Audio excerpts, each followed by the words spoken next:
According to Chinese mythology, a hero named Hou Yi drew the bow and shot down 9 suns, one of which fell in a canyon in southern Hunan, and magically turning into streams, waterfalls, and mists in 热水塘.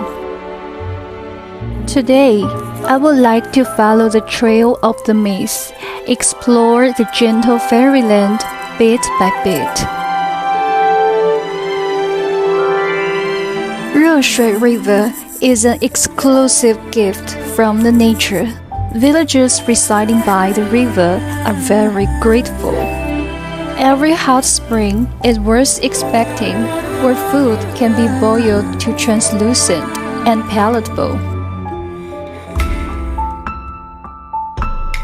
No one can refuse to relax their bodies and minds when resting in the misty springs.